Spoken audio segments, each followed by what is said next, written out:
What?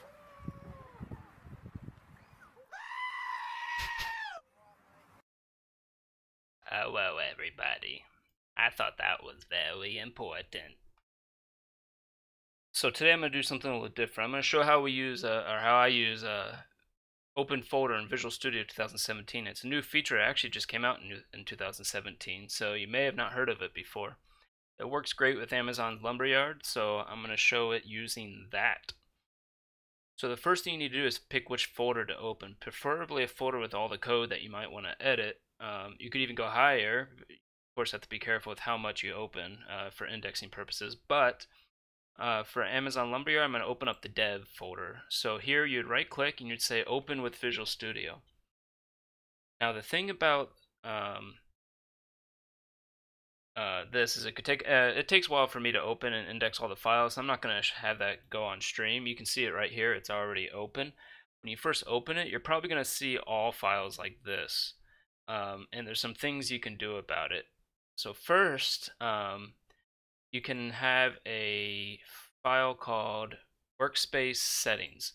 If you don't have this file, just make a .vs folder in that dev folder or whatever folder you're opening, and create this vs workspace settings.json file. Here you can put all the items you want to exclude. I'll provide these in a link in the description of the video, but for now you can see how I'm excluding most things here on the solution. So with that setting, if you just open it normally, it looks like this with only this showing, which is pretty useful. Unfortunately, you have to show all files to see the .vs folder, so I'm going to keep that on to show you the other files that are necessary. So the next most important one actually is not in the .vs folder, not in the .vs folder, is the CPP properties. Now this thing says all your include paths. Since Open Folder does not use a project file or a solution file, which in my opinion is a plus, you need some type of settings to say what file has all of your includes. So here, anything with the word proto is most likely my own project that I'm working with a friend. So you can ignore those. But the rest of these are pretty standard if you're working with Lumberyard. There's probably some more you'll add over time. And I can provide these as well in a link in the description. So after you have this, you'll actually get IntelliSense and useful stuff. But the problem is, well, how do you compile and how do you run things? That comes in back to the .vs folder. Let's look at compiling. Now this might look daunting, right? There's a lot of settings here, and of course I'll provide all this as well, and you can change it to match your own stuff. But let's just look at one of these, because we're doing a lot of server client stuff, so we have a lot of special scenarios. But if we look at, I'm sure there's a good one, like here. This is compiling. You can see it does the lumber WAF command. If you're familiar with compiling a Lumberyard, you're probably familiar with this. So we're doing lumber WAF. There's the build. There's the project. We're doing the all project in this case. And you name the task. Now, when you right click on any file, you'll see all these different options right here in the context menu. Now, what about just when you hit build, normal build? Well, there is indeed something for that too.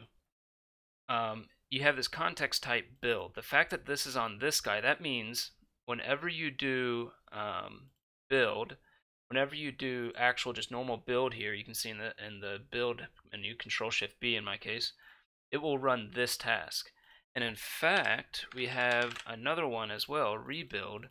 And this one I have -p all. This normal build does -p game. Rebuild I have to -p all. It's really up to you, whatever you want to make it do. But now if I do rebuild solution, it'll do the -p all for building Lumberyard. So that's great. There's ways to build just normal MS build if that's what you're using directly. But since Lumberyard uses WAF, it's actually a little easier to use this task here. So whenever I build normally, I just do Control-Shift-B, like you would in a normal Visual Studio environment. So that's the task. You can set up anything here, by the way. You can run PowerShell scripts. You can run, I think I have the editor here somewhere.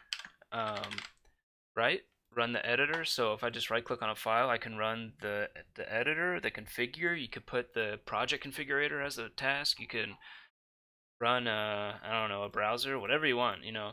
Anything as an executable you can basically put as a task. So the next thing is, how do you launch and debug it, right? So we have that here. Now Proto D2 Launcher is our own is our project, so this will be whatever your project is.